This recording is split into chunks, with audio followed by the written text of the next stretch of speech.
In this video, we're going to talk about the cell membrane, and we're going to identify the components that make up that membrane. Now, the first thing we're going to do is talk about something known as the fluid mosaic model. So this model describes the cell membrane. It tells us that the membrane is fluid, which means that the phospholipids are free to move in any direction in this membrane. Even the proteins highlighted in purple, they're also fluid. They can move about in this membrane as well. The word mosaic tells us that this picture is composed of many different parts. The membrane is composed of phospholipids, proteins, glycoproteins, glycolipids, cholesterol, and things like that. So there's many different parts that make up the cell membrane. But the first component we're going to talk about is the phospholipid in red. The membrane is mostly composed of phospholipids. The phospholipid has a polar head and two nonpolar tails. So keep in mind, the phospholipid is composed of a phosphate group. It has two fatty acid chains, and it also has a glycerol molecule. The two fatty acid tails are nonpolar, which means that they're hydrophobic. They don't like water. The polar head is hydrophilic. It loves water. Water exists in the extracellular fluid outside of the cell, and it also is present in the intracellular space that is inside of the cell. So all of the phospholipids, the polar heads are faced toward water. The nonpolar tails are faced away from water in the interior of the cell membrane. Now, here's a question for you. What word describes the dual polarity nature of a phospholipid?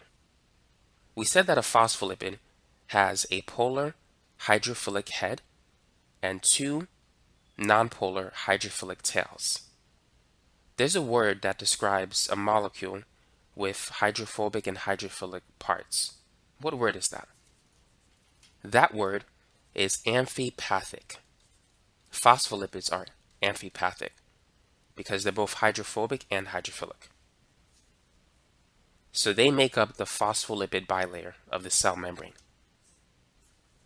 So that's the first component of the cell membrane that you need to be familiar with. Now, the cell membrane consists of a lot of proteins. And there's different types of proteins. They're highlighted in purple. What do you call this protein right here? So if you see a circular protein, it's known as a globular protein. And the fact that it's on the exterior, it's also called a peripheral protein. This protein here is known as a surface protein because it's on the surface of the phospholipid bilayer. Now, how would you distinguish these two proteins? What would you say? By the way, this is another peripheral protein, but it's not a globular protein. Now, how would you distinguish between an integral protein and a transmembrane protein? This protein here is known as a transmembrane protein. I'm just going to put TMP for that since I'm running out of space. A transmembrane protein spans across the membrane. So as you can see, part of it is outside of the membrane and the rest of it is inside of the membrane. This here is called an integral protein.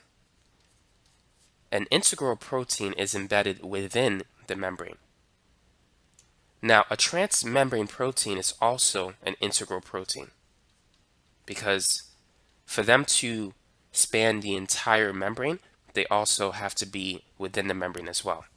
So all transmembrane proteins are integral proteins, but not all integral proteins are transmembrane proteins.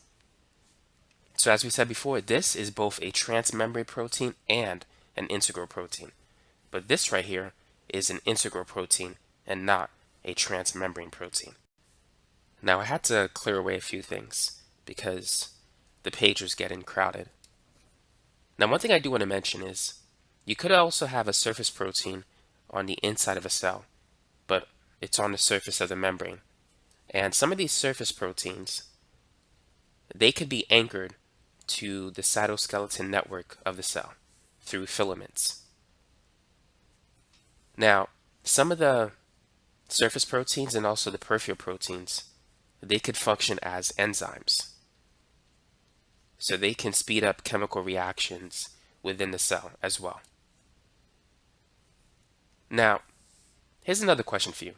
What's the difference between these two structures there? What are they called?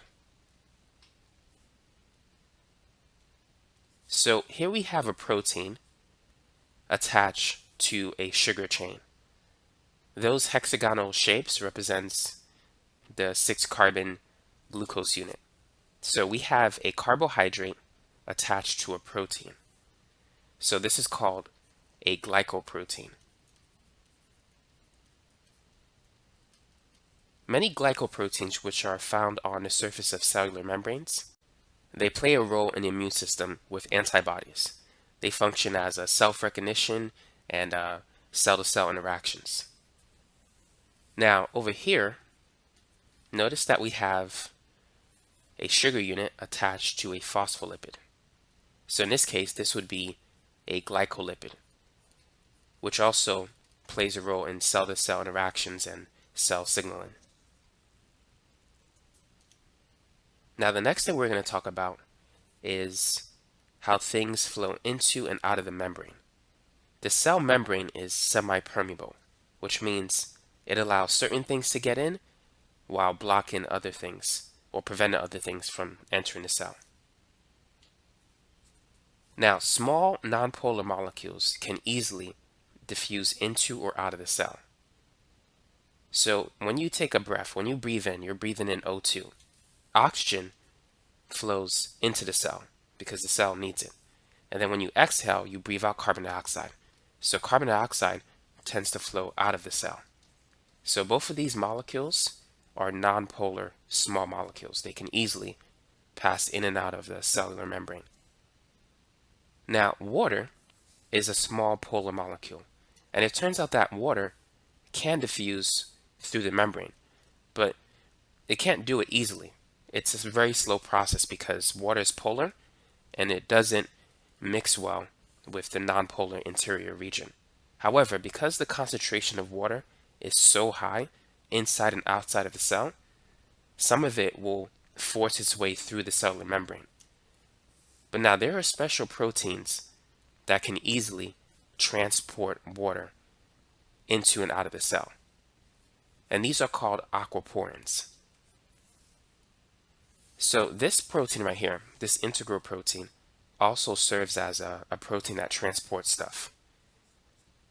A protein that transports water through the membrane, as you said before, are aquaporins.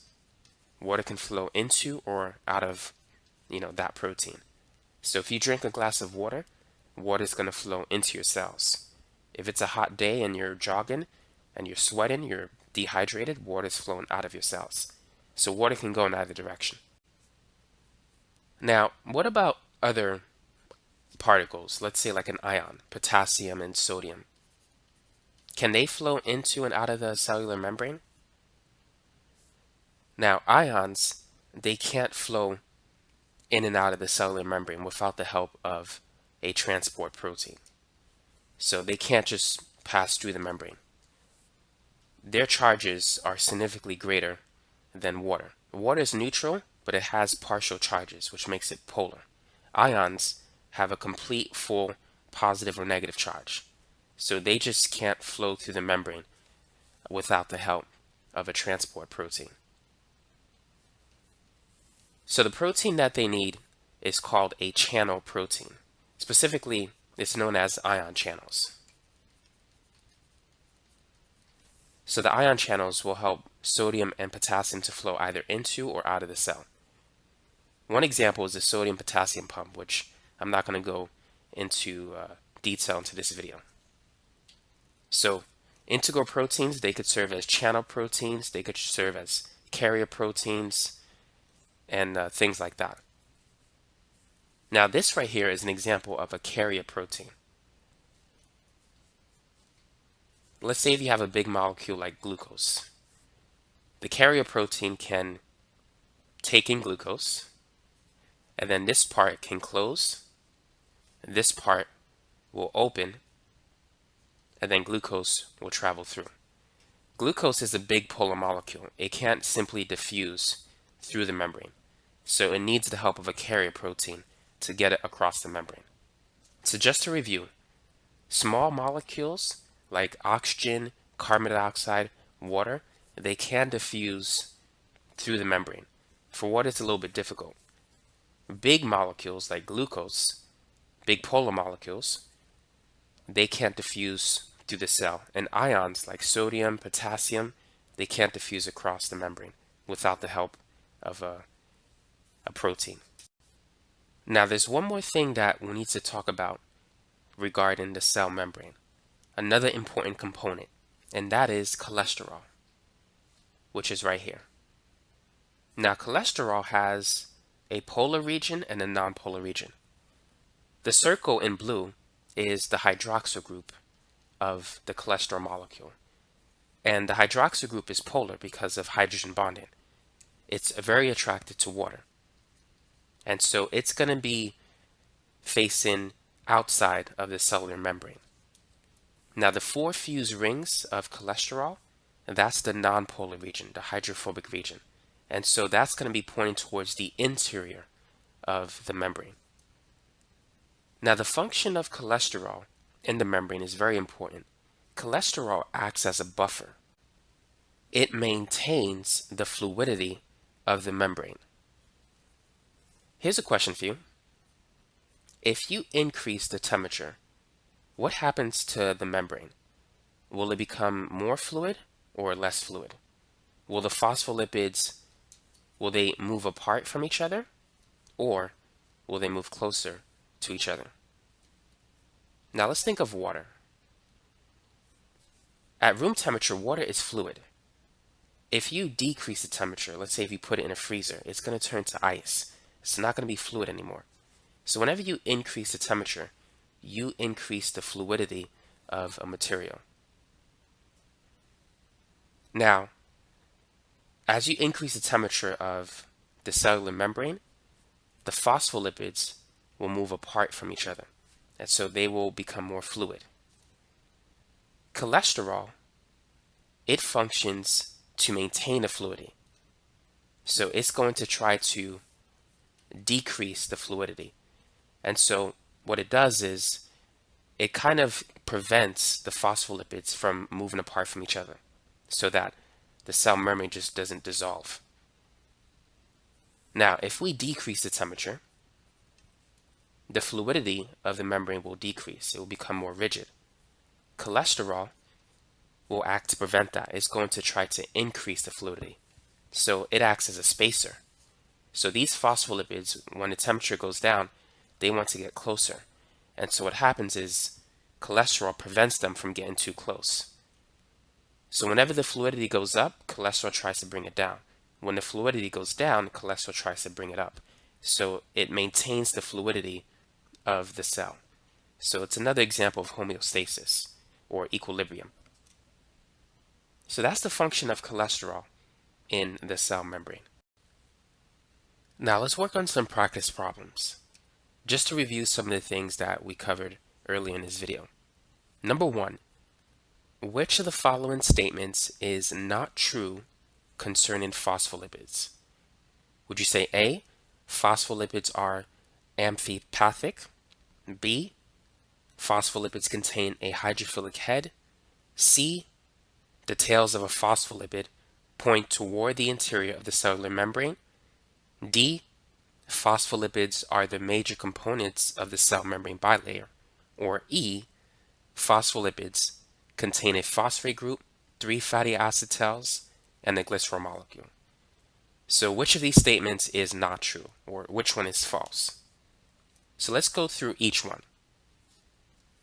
This is a true statement. Phospholipids are amphipathic. They contain a hydrophilic polar head. and the tails are hydrophobic.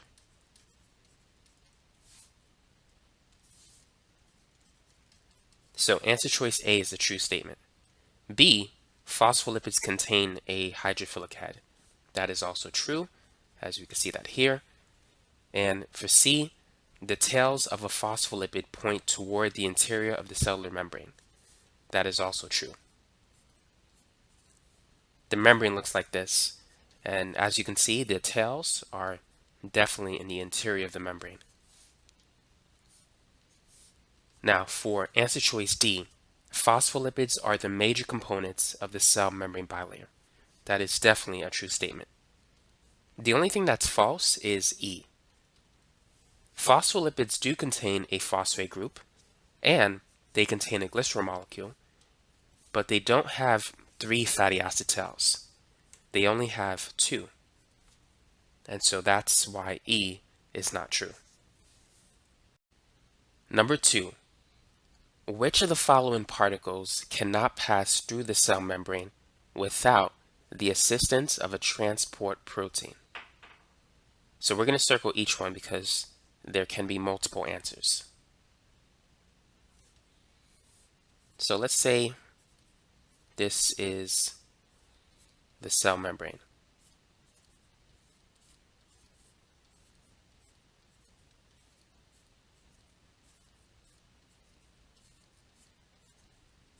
Can water pass through the cell membrane? What would you say? Now, it's not that easy, but because there's a lot of water inside and outside of the cell, the human body is mostly composed of water, it can fit through it. It's very small. So water can pass through the cell membrane. So this is not what we're looking for. Now, what about the potassium ion? Can that pass through it? Ions are not able to go through the membrane. They can't get to this hydrophobic region. So B is one of the answers that we're looking for. Nonpolar molecules like O2, this can easily diffuse in the cell membrane. And carbon dioxide, which is another nonpolar molecule, that can easily diffuse out of the membrane, out of the cell, into the extracellular fluid. So we can eliminate answer choice C and D. Now glucose can't diffuse through the membrane without the assistance of a transport protein. So glucose, it needs a carrier protein to get through the membrane. So E would also be an answer. So it's both B and E. Ions and big polar molecules like glucose, they need a transport protein to pass through the membrane. Number 3. Which of the following proteins span across the entire cell membrane? Is it A, surface proteins, B, the globular proteins, C, transmembrane proteins, D, integral proteins, or E, carrier proteins? What would you say? So let's say this is the cell membrane. So this would be a surface protein. This would be a globular protein. And it's also a peripheral protein because it sticks out of the membrane but doesn't pass through it. This would be an integral protein.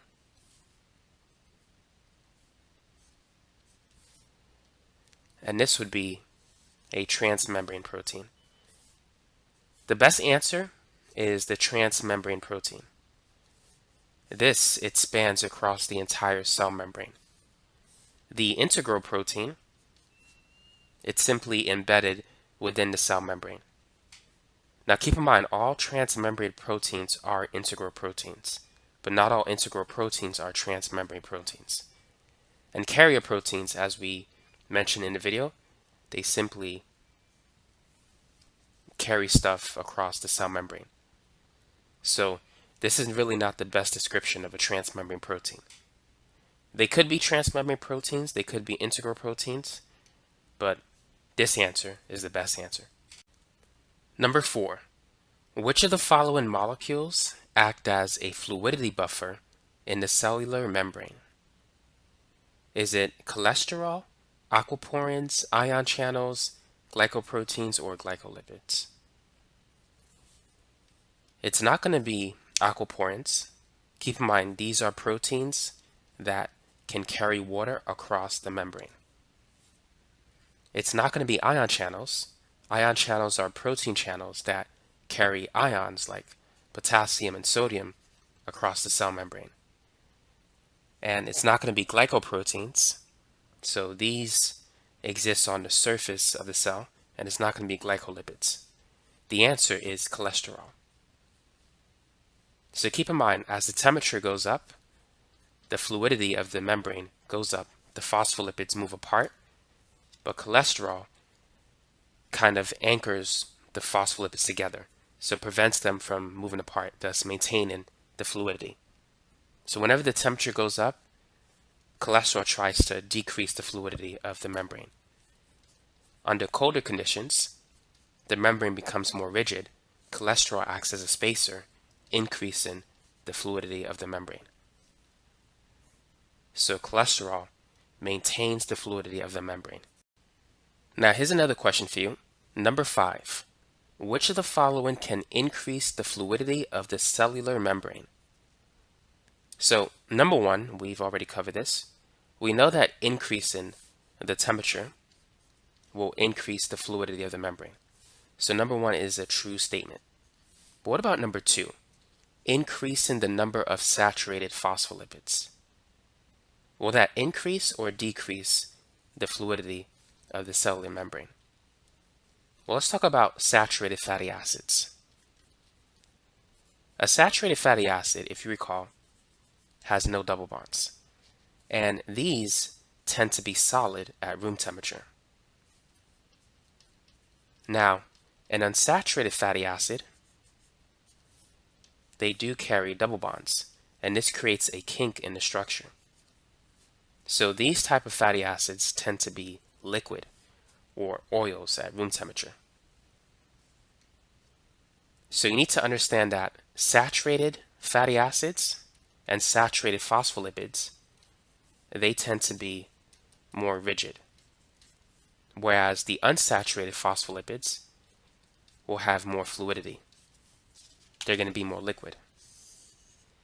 So the correct answer will be increasing the number of unsaturated phospholipids. That's going to increase the fluidity. If you increase the number of saturated phospholipids, that will decrease the fluidity. So number 2 is false. The answer is going to be 1 and 3, which is answer choice B. So this will be an example of a saturated phospholipid because both of the fatty acids, they're straight. This is an example of an unsaturated phospholipid. As you can see, one of the fatty acid chains has a kink in the structure, which means it has a double bond. So if you have more of these phospholipids, the membrane is going to be more fluid. Phospholipids of this nature will create a membrane that's more rigid and less fluid. Now let's work on some matching problems. Feel free to pause the video and work out these questions for the sake of a review. So let's go ahead and begin. Number 1. So this allows some molecules to pass through while preventing others from doing so. So which word best describes that sentence? So the answer for this would be a semi-permeable membrane. It allows certain molecules to pass through the membrane while preventing others from doing so. Number 2. So which word goes with this sentence? It allows water to pass through the membrane efficiently. So this would be an aquaporin. Number 3. This explains how phospholipids and proteins are free to move in the cell membrane. So this is going to be the fluid mosaic model. So we're going to put letter I for number 3. Number 4. This allows particles like potassium and sodium ions to pass through the membrane. So this is going to be ion channels. So let's put G for number 4. Number 5, this maintains the fluidity of the cell membrane. So this is going to be cholesterol. So let's put B for 5. Number 6, this molecule plays a role in cell communication and self-recognition in the immune system. What molecule is that? This is going to be the glycoproteins. So that's a D. Number 7, an amphipathic molecule that makes up the cell membrane bilayer. Which one is that? So the answer is going to be L. Phospholipids are amphipathic. They contain hydrophobic and hydrophilic parts to themselves, and they make up the phospholipid bilayer of the cell membrane. Number 8. So this plays a role in cell signaling, I said that wrong, cell signaling and tissue recognition. So this is going to be the glycolipids. And number 9, this macromolecule is completely embedded within the lipid bilayer. My words is just not coming out right today. So this is going to be the integral proteins. They're completely integrated in the lipid bilayer. Number 10, this molecule completely spans through the membrane. So this is going to be the transmembrane protein. So that's C. Number 11, this component transports molecules across the membrane. So that's going to be the carrier protein. That's H. And 12, this molecule lies on the exterior of the cell membrane, which is F, the peripheral proteins. Surface proteins also lie on the exterior of the cell membrane. But the peripheral proteins, part of it is inside the membrane and part of it is outside of the membrane. But it doesn't span completely through the membrane. So that's basically it for this video. That's an introduction into the cell membrane. Thanks again for watching, and if you like it, don't forget to subscribe to this channel.